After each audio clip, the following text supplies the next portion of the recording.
நான் வாசிக்கிறேன். யோவான் எழுதின சுவிசேஷம் 15ஆம் அதிகாரம் 4-5 வசனங்கள். என்னில் நிலைத்திருங்கள், நானும் உங்களில் நிலைத்திருப்பேன்.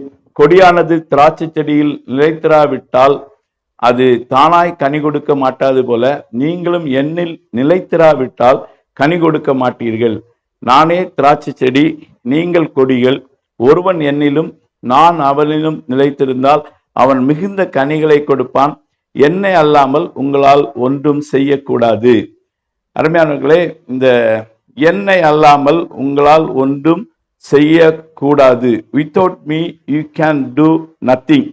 இந்த வார்த்தையை முதல் தடவை நான் படித்த போது, எனக்குள்ள அது பேசின போது ரொம்ப மகிழ்ச்சியாக எனக்கு இருந்தது. அதாவது ஆண்டவர் இல்லாம நம்மளால ஒன்றுமே செய்ய முடியாது. இதை நாம் உணர்ந்து கொண்டோம் என்று சொன்னால், அநேக வேளைகளிலே நமக்குள்ள வருகிற எண்ணம் என்னவென்று சொன்னால், நான் கர்த்தருக்காக இதையெல்லாம் செய்கிறேன், நான் அப்படி சில சமயத்துல மனிதர்களுக்கு மனத்தாங்கலும் எப்போ வரும் அப்படின்னு சொல்லிட்டு பார்த்தீங்கன்னா, நம்ம செய்தோம் ஆனா அது அங்கீகரிக்கப்படலை, மனிதர்கள் நம்மளை கனவீனப்படுத்தினாங்க, கர்த்தர் நமக்கு அதுக்கான பலனை கொடுக்கல அப்படின்னு சொல்லிட்டு ஏதாவது வரும்போது நமக்கு என்ன வந்துடும்னா மன வேதனைகள் வந்துவிடும், சோர்வம். சிலருக்கு கர்த்தர் மேல கூட என்ன வந்துடும்னா மன தாங்கல் வந்துவிடும்.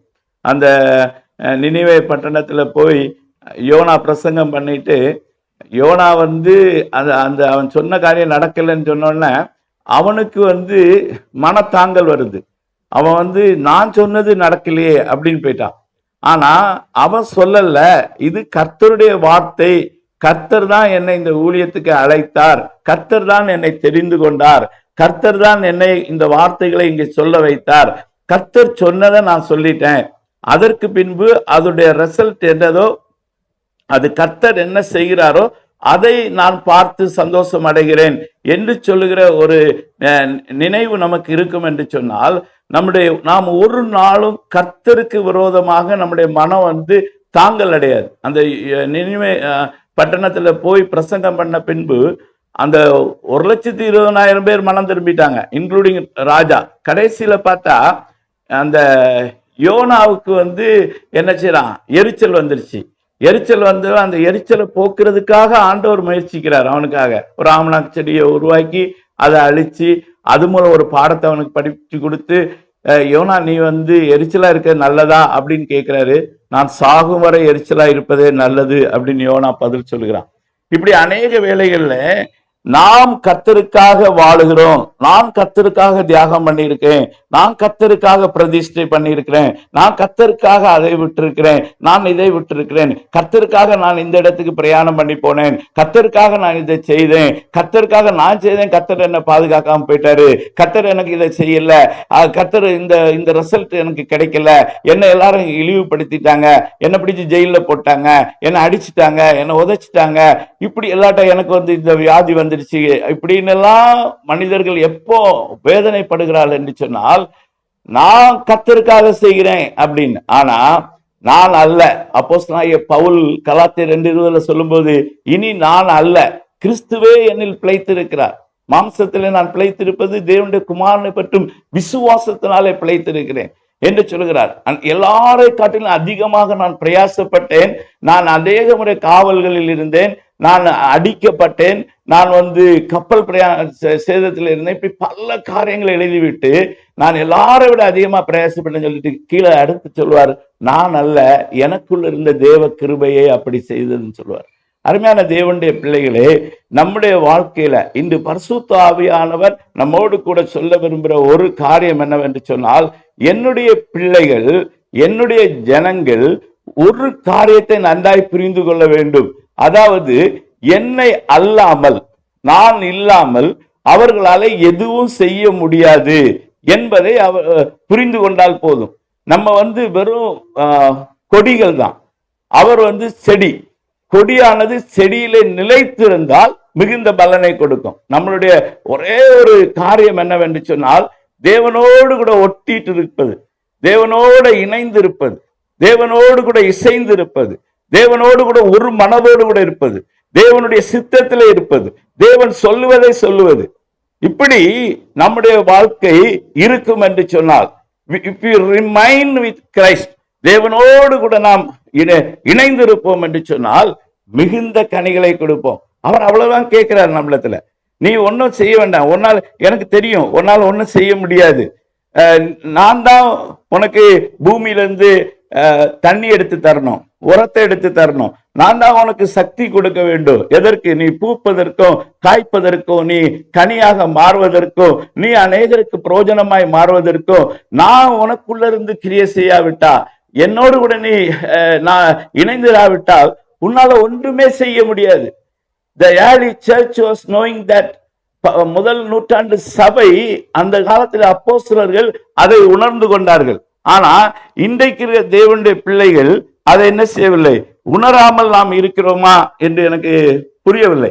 ஒருவேளை நாம் அதை உணராமல் இருப்போம் என்று சொன்னால், ஒரு காலமும் நம்முடைய வாயிலிருந்து நான் அதை செய்தேன், இதை செய்தேன், அப்படி செய்தேன், இப்படி செய்தேன், இப்படி என்னை அர்ப்பணித்தேன், இப்படி தியாகம் பண்ணினேன், இதை பண்ணினேன் என்ற வார்த்தை நம்ம வாயிலிருந்து வரவே கூடாது.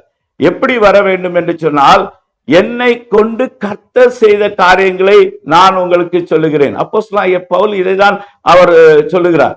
நாங்க எங்களை கொண்டு கர்த்தர் என்ன செய்தாரோ, நீங்க ரோமர் 15ஆம் அதிகாரம் அப்படின்னு நினைக்கிறேன், ரோமர் 15:18 வசனத்துல அவர் சொல்வார், புறஜாதியாரை வார்த்தையினாலும் செய்கையினாலும் கீழ்ப்படிய பண்ணும்படிக்கு அற்புத அடையாளங்களின் பலத்தினாலும் தேவ ஆவியின் பலத்தினாலும் கிறிஸ்துவானவர் என்னை கொண்டு நடப்பித்தவர்களை சொல்வதே அல்லாமல் வேறொன்றையும் சொல்ல நான் துணிவதில்லை.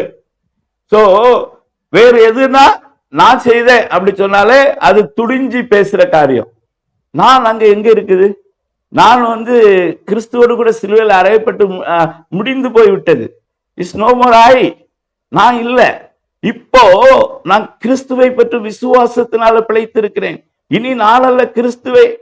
அப்போ ஏதாவது ஒரு காரியம் நம்ம ஏதோ ஒரு இடத்துல சாட்சியா சொல்றோம்னா, நான் உபவாசம் பண்ணினேன், நான் கண்ணீர் விட்டேன், நான் முழங்கால நின்னேன், நான் பொருத்தனை பண்ணினேன், நான் தியாகத்தோடு செய்தேன், நான் அர்ப்பணித்தேன். இது எல்லாமே மனத்தாங்கல்ல தான் போய் முடியும். அது கடைசியா போய் நமக்கு ஒரு சோர்வை கொண்டு வருகிறதா மாறிவிடும். இந்த சத்தியங்கள் புரிந்து நான் செயல்பட ஆரம்பித்த பின்பு நான் என்ன நினைச்சிட்டு இருந்தேன்னா, நான் தான் ஆண்டவருக்காக செயல்பட்டு கொண்டு இருக்கிறேன், நான் அப்படி செய்யறேன், இப்படி செய்யறேன், நான் சம்பாதித்த சம்பாத்தியங்கள், நான் கஷ்டப்பட்டு உண்டாக்குன பணங்கள், இதெல்லாம் நான் உண்டு பண்ணினேன், நான் செய்தேன், என் சாமர்த்தியம், என்னால எல்லாத்தையும் செய்திட முடியும். இப்படிப்பட்ட ஒரு என்னுடைய சுயத்தை குறித்து அவ்வளவு பெரிய எண்ணம் எனக்கு இருந்தது. நான் அப்படி பண்ணிடுவேன். அதனால எனக்காக வேண்டி நான் ஜெபமே பண்ண மாட்டேன். 15 ஆண்டுகளுக்கு மேல எனக்காக என்னுடைய தேவைக்காக ஜெபிக்க மாட்டேன். என்ன சொல்லணும், அதெல்லாம் கர்த்தர் பார்த்துக்கொள்வார், கர்த்தருக்கு தெரியும், அவர் கொடுப்பார் அப்படின்னு. அப்பதான் ஆண்டவர் சொன்னார், உனக்கு என்ன தேவைன்னு நீ கேட்கணும் அப்படின்னு எனக்கு சொல்லி கொடுத்தா, ஜெபத்தை குறித்து கற்றுக் கொடுத்தார். அதனாலதான் நான் ஜெபத்தை குறித்து 2 புஸ்தகங்கள் நான் எழுதியிருக்கிறேன். ஜெபத்தை குறித்து முதல்ல எழுதின புஸ்தகம் பரிசுத்த ஆவியானவரோடு இணைந்த ஜெபம், 2வது நெகேமியாவின் புஸ்தகம் என்று சொல்லி தேசத்துக்காக எப்படி ஜெபிக்க வேண்டும் என்று சொல்லி ஜெபத்தை குறித்த 2 புஸ்தகத்தை வெளியிட கர்த்தர் கிருபை செய்தார். காரியங்கள் எல்லாமே அவர் எனக்கு கற்றுக் கொடுத்தது. அதனாலதான் என்னுடைய புஸ்தகங்கள்ல இந்த புஸ்தகத்தை நீங்க அப்படியே ரீபப்ளிஷ் பண்ணிக்கலாம், நீங்க எந்த காப்பிரைட்டும் கிடையாது அப்படின்னு போட்டிருப்பேன். ஏன் அப்படின்னா, இது நான் தேவன் எனக்கு கற்றுக் கொடுத்த காரியம், இது இலவசமாய் கற்றுக்கொண்ட காரியம், நீங்க இதை டிரான்ஸ்லேட் பண்ணிக்கலாம், நீங்க வெளியிட்டுக்கலாம் அப்படின்னு சொல்லிட்டு அப்படியே பண்றதா தான் நீங்களே பண்ணிக்கலாம், எனக்கு காப்பிரைட் வேணும்னு கேட்க கூட தேவையில்லைன்னு போட்டிருப்பேன். நான் அந்த புஸ்தகத்தை விலைக்காக விற்கிறதும் கிடையாது, மேக்சிமம் ஃப்ரீயா தான் நான் கொடுப்பேன். சும்மா சில இடங்கள்ல போனா ஒரு 10 ரூபா கொடுத்துட்டு வாங்கிடுங்க அப்படி சொல்லுவேன். ஏன்னா அவங்க சும்மா கொடுத்தா தேவையில்லாத மாதிரி கூட எல்லாரும் எடுத்துட்டு போயிடுவாங்கன்ட்டு. அருமையான தேவனுடைய பிள்ளைகளை, நான் என்ன சொல்ல வருகிறேன் என்று சொன்னால், ஆவியானவர் எனக்கு கற்றுக் கொடு. இப்போ அவர் கற்றுக் கொடுத்த பின்பு இந்த 24 வருடங்களாக நான் எதை பார்த்து கொண்டு இருக்கிறேன் என்று சொன்னால், நான் கர்த்தருக்காக செய்த காரியங்கள் ஒன்றும் சொல்ல மாட்டேன். அதுக்கு பிறகு ஆண்டவருடைய வாழ்க்கையில மகிமையான காரியங்களை, பொருளாதார ரீதியிலும் பல காரியங்களை செய்ய ஆரம்பித்தார்.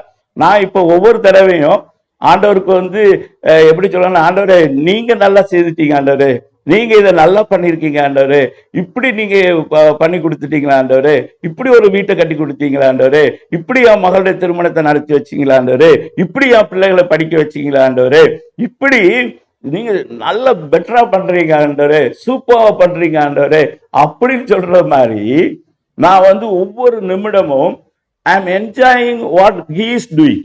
அவர் என்ன பண்ணிட்டு இருக்கிறாரு, அவர் என்ன செய்கிறாரு.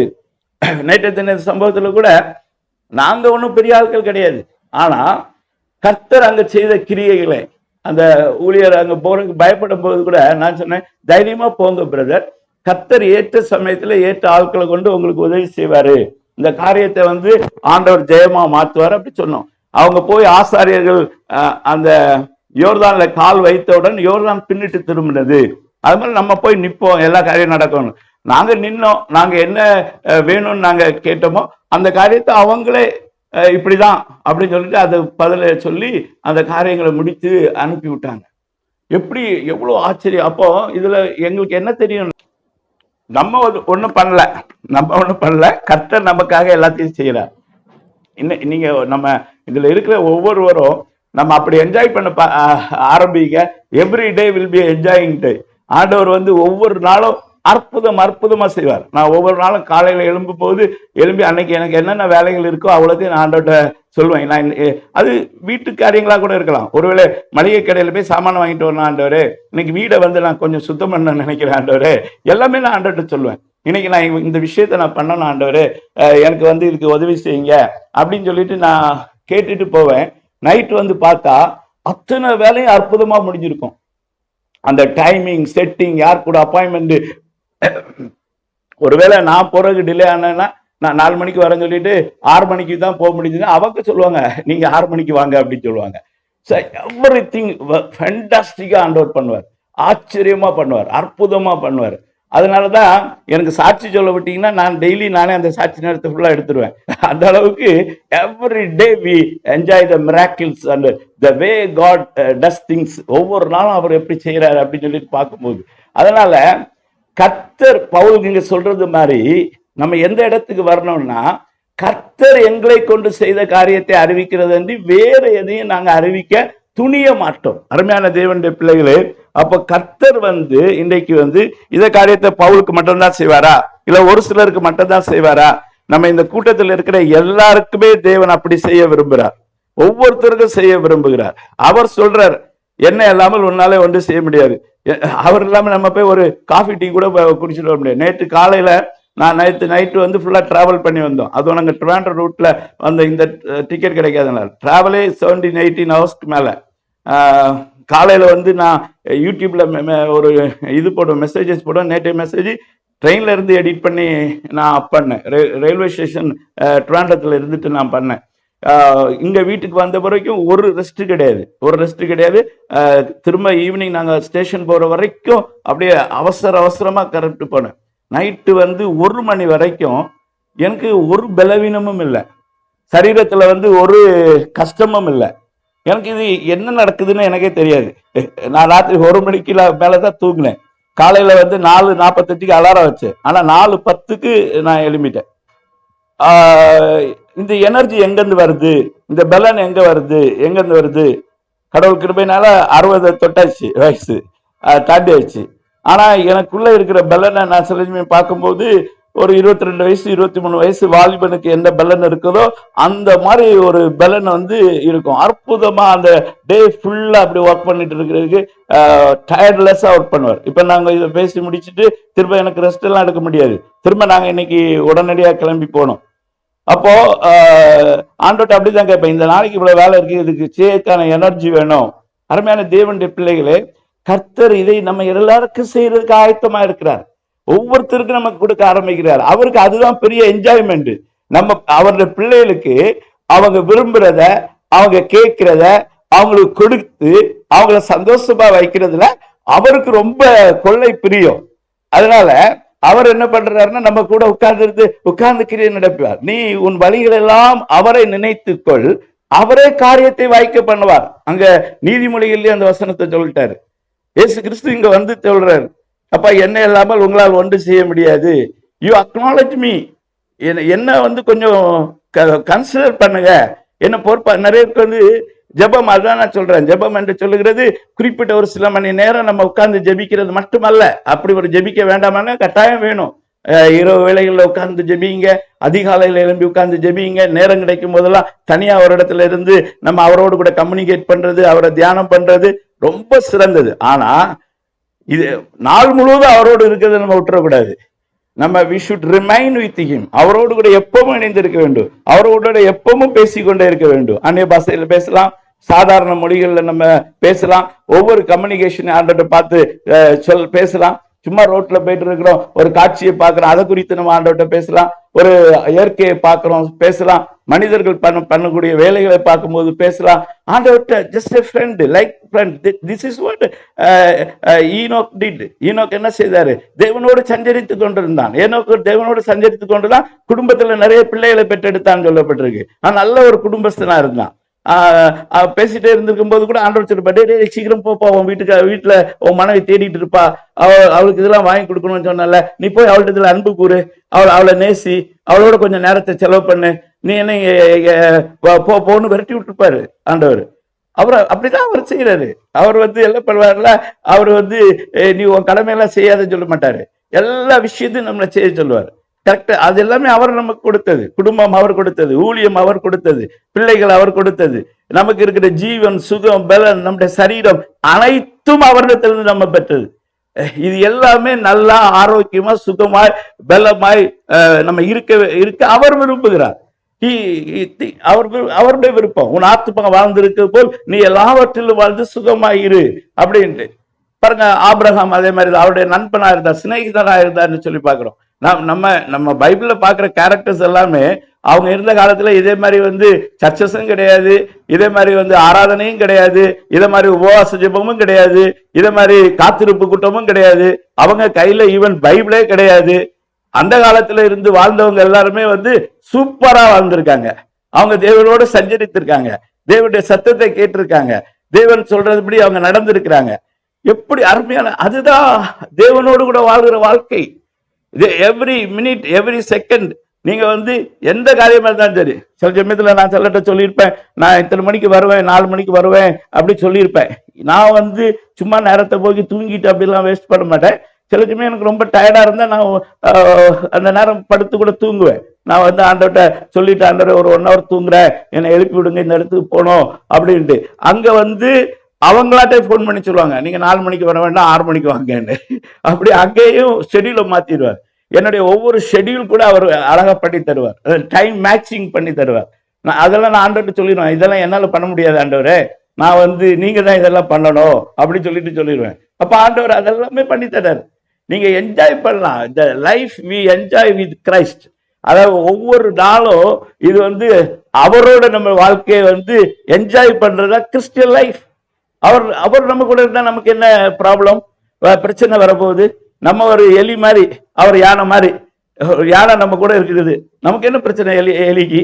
அது மாதிரி நம்ம அவர் எல்லாவற்றையும் பார்த்துக்குவார். அவர் சர்வ வல்லமை உள்ளவர், சர்வ ஞானி.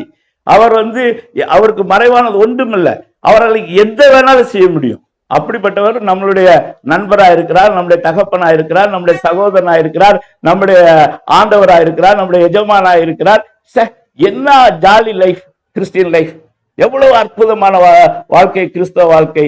இதை நம்ம என்ஜாய் பண்றத மற்றவங்க பார்க்கணும். நம்ம கூட இருக்க வீட்டுல இருக்கவங்க பார்க்கணும், நம்ம கூட வேலை செய்யறவங்க பார்க்கணும், நம்ம தெருவில் இருக்கிற மக்கள் பார்க்கணும். அவங்க பார்த்து சொல்லணும், கர்த்தர் உங்களோட கூட இருக்கிறார் பிரதர், கர்த்தர் உங்களுக்கு உங்க காரியங்கள் எல்லாம் வாய்க்க பண்றார் பிரதர், கர்த்தர் அற்புதமா கிரியை செய்யறார் பிரதர். அப்படி நம்ம சொல்லும் போதுதான் நம்முடைய தேசத்துல நம்ம ஒரு பெரிய தாக்கத்தை நம்ம ஏற்படுத்த முடியும். நீங்க பாத்தீங்கன்னா சொல்லியிருக்கேன், அப்போஸ்தலர் 9:31 தான், 9:31 தான். அப்பொழுது யூதியா, கலிலியா, சமாரியா நாடுகளிலும் சபைகள் சமாதானம் பெற்று பக்தி விழித்தறிந்து கர்த்தருக்கு பயப்படும் பயத்தோடும் பரிசுத்தாவின் ஆறுதலோடும் நடந்து பெற்றின. பரிசுத்தாவியின் ஆறுதலோடு கர்த்தருக்கு பயப்படும் பயத்தோடு நடந்து, பரிசுத்தாவியானவர்கள் தான் சபைகள். சபைகள் நான் கட்டின சபை, நான் முழங்காலில் நின்ற சபை, நான் கண்ணீர் விட்டு உருவாக்கின சபை. ஒண்ணு நம்ம கண்ணீர் விட வேண்டாம், நம்ம முழங்கால முட்டியை உடைக்கவும் வேண்டாம், நம்ம உபவாசம் இருந்து அல்சர் வரவும் வேண்டாம். இதெல்லாம் ஆண்டவர் சபைக்காக ஏற்கனவே பண்ணி முடிச்சிட்டாரு. அவர் தன்னுடைய சுய ரத்தத்தினால் சம்பாதித்த சபை என்று சொல்லப்பட்டிருக்கிறது. அவராட்டு நமக்கு தடுகிற ஆத்துமாக்கள், அவராக மக்களை ரட்சிப்பார், அவரா கொண்டு தருவார். இத்தனை ஆடுகளை நீ மேய்ப்பா அப்படின்னு நம்ம கையில கொடுப்பார். அதுதான் சபை. அந்த அப்படி சபை கிடைக்கும் போது அந்த சபையில நம்ம பாரப்பட்ட சபைன்னு கிடையாது. அப்போ ஒரு மனுஷன் என்ன செய்யணுமோ அவனுக்கு செய்ய வேண்டிய வேலையை மட்டும் செய்வோம். நம்ம ஒருவேளை அவன் கொஞ்ச நாள் வருவான், அது பிறகு வராம இருப்பான், வேற சர்ச்சைக்கு போயிடுவான், இல்லைன்னா அவன் ஊழியக்காரனா மாறிடுவான். எதை பண்ணாலும் நமக்கு கஷ்டம் வராது. இன்னைக்கு நிறைய பேர் ஊழியக்காரன் ஆகிட்டான்னா ஆயிடக்கூடாதுன்னு பாக்குறாங்க. ஏன்னா ஊழியக்காரனா நமக்கு தசமபாகம் வராது, காணிக்க வராதுன்ட்டு. ஊழியக்காரங்களை எழுப்பி விட்டுட்டே இருக்கணும். நமக்கு தர வேண்டியது அவர் அதிகமா கொடுத்து கொண்டே இருப்பாரு. இதை விட அதிகமா வந்து கொண்டே இருக்கும். சபையில இருக்கிற மக்களை அப்போஸ்தலர்கள், தீர்க்கதரிசிகள், போதகர், மேய்ப்பர்கள், சுவிசேஷகர்களா எழுப்பணும். நீங்க எபேசியர் 4ஆம் அதிகாரம் 11-15 வரைக்கும் நம்ம படிச்சு பார்த்தோம்னா சிலரை சபையில சிலரை அப்போஸ்தலரா, சிலரை தீர்க்கதரிசியா, சிலரை போதகரா, சிலரை மேய்ப்பரா. அப்போ யாருக்கு இந்த ஊழியம்? இந்த ஊழியம் எல்லாமே சபை மக்களுக்குரிய ஊழியம். நம்ம கையில நிறைய அப்போஸ்தலர்கள் இன்னைக்கு சபைகளுக்குள்ள சிறைப்பட்டு கிடக்குறாங்க. அவங்கள அப்போஸ்தலர்கள் அழைப்பு இருக்கிறத கண்டுபிடிச்சு அவங்கள உருவாக்கல. தீர்க்கதரிசிகள், அவங்க சுவிசேஷர்கள், போதகர்கள், மேய்ப்பர்கள், இவர்களை நம்ம உருவாக்கி விடுறதுக்கு தான் கர்த்தர் நமக்கு அபிஷேகத்தை கொடுத்திருக்கிறார், நம்ம அழைத்து இருக்கிறார். அப்ப இதை செய்ய வேண்டும். இதை செய்யும்படி கர்த்தர் நம்மை அழைத்திருக்கிறார். அப்போ அதை உருவாக்கி விட வேண்டும். சபை கர்த்தரால அது ஸ்தாபிக்க. இந்த கல்லின் மேல் என் சபையை கட்டுவேன், பாதாளத்தின் வாசல்கள் அதை மேற்கொள்வதில்லை. யாருடைய church? The church is God's. கடவுளுடைய சர்ச்சு. கல் யாரு? இயேசு கிறிஸ்துவின் மூலைக்கல். அந்த கல்லின் மேல தேவன் தன் சபையை கட்டுகிறார். தேவன் சீயோனை கட்டி மகிமையிலே வெளிப்படுவார். Who is building the church? Christ is building the church. The God himself is building the church. அவர்தான் சபையை கட்டி கொண்டிருக்கிறார்.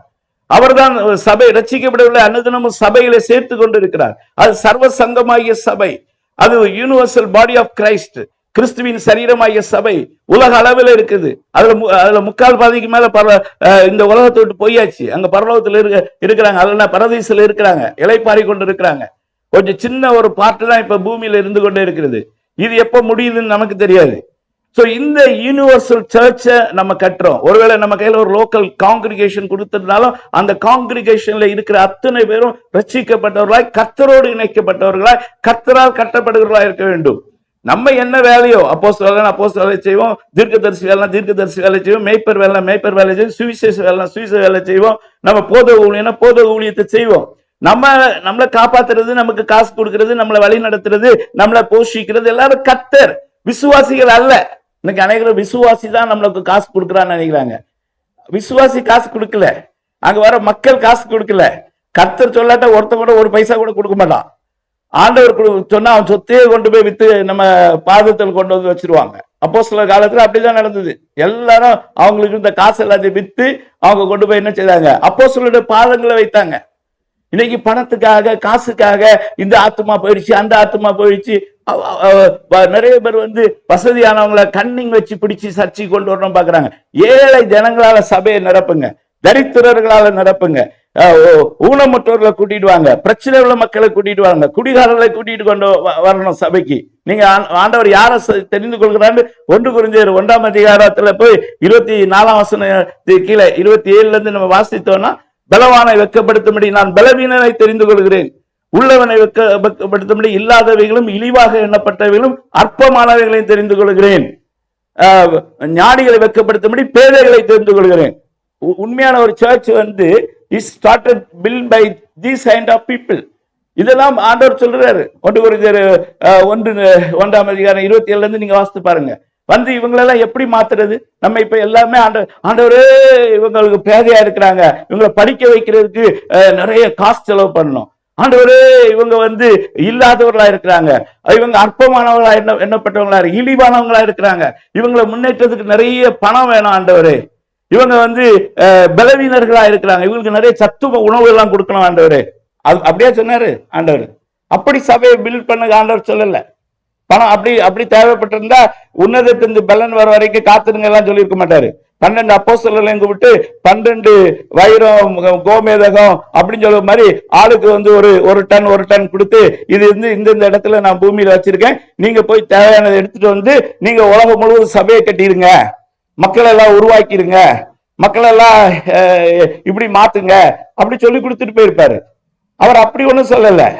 நீங்க நீங்க உன்னதத்தின் பலனால் தனிப்பிக்கப்படுங்க, என்னால நிரப்பப்படுங்க, என்ன கூட இணைந்துருங்க, நான் உங்களுக்கு இலவசமாய் கொடுத்தது இலவசமாய் கொண்டு போய் கொடுங்க. நீங்க இலவசமாய் கொடுக்கும் போது அவங்க கையில என்னென்ன இருக்குதோ அதெல்லாம் உங்களுக்கு கொடுப்பாங்க. இந்த பரலோகத்தினுடைய ஊழிய பணம் மெதடே என்னன்னா பண்ட மாற்று முறை. எதை பண்டத்தை மாத்தணும்? பரலோகத்திலிருந்து நம்ம எதெல்லாம் இலவசமா பெற்றிருக்கிறோமோ அதை இலவசமாய் பெற்றதை இலவசமா நம்ம கொடுக்க ஆரம்பிக்கணும். கொடுக்கும் போது அவர் என்ன செய்யறார்? அது எல்லாவற்றையும் அவர் நமக்கு ரெட்டிப்பான ஆசீர்வாதங்களாக மாற்றி தருகிறார். எல்லாம் நமக்கு தேவையெல்லாம் அவன் கொடுப்பான். இங்க டாலரும் டிரான்சாக்சன் கிடையாது, ருப்பீஸ்லயும் கிடையாது. நம்ம பண்ட மாற்று முறை ஆண்டவருடைய பரிசுத்த ஆவியானவர் நமக்கு கொடுத்த இலவசமான காரியங்களை இலவசமாய் கொண்டு போய் கொடுக்கிறது. அதை கொடுத்து நம்ம சுகத்தை கொடுக்கணும். சுகம் கொடுக்கறதுக்கு இன்னைக்கு காசு கலெக்ட் பண்ணி அவனுக்கு ட்ரீட்மெண்ட் கொடுத்துட்டு இருக்கோம். அப்படி அல்ல, கொடுக்கலாம். விசுவாச குறைவா இருக்குது, செய்யலாம். ஆனா அதை விட ரொம்ப முக்கியம் பரிசுத்த ஆவியானவரால அவனை எழுப்பி விடுறது. சப்பானி அவங்க அப்படிதான் எழுப்பி விட்டாங்க, குருடருக்கு அப்படிதான் பார்வை கொடுத்தாங்க, மரித்தோரை அப்படிதான் எழுப்பினாங்க. பரிசுத்த ஆவியானவர் கொடுத்த வரங்களால, பரிசுத்த ஆவியானவர் கொடுத்த அவருடைய நாமத்தை பயன்படுத்தினார்கள், பரிசுத்த ஆவியானவரை பயன்படுத்தினாங்க.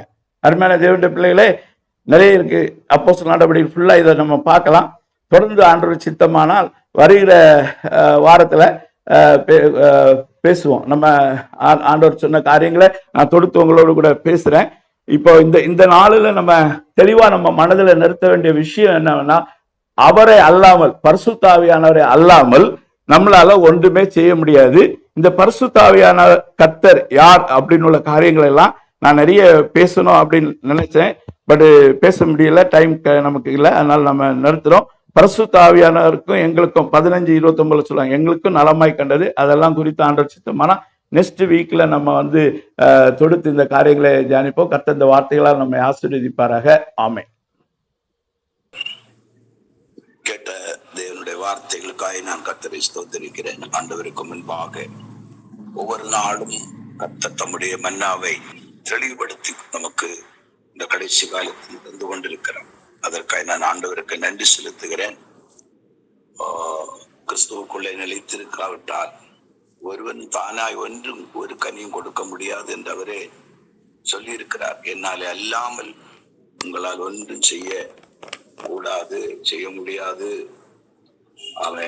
அவன் சொல்றார், இருக்கிறேன், நான் தேவனுடைய கிருபையினாலே இருக்கிறேன். ஆமென். ஒவ்வொரு நாளும் என் ஆண்டவர் நம்மை கிருபையினாலே நடத்துகிறார், கிருபையினாலே பாதுகாக்கிறார். நம்மை கொண்டுதான் ஆண்டவர் செய்வார், மனுஷர்களை கொண்டுதான் செய்வார்.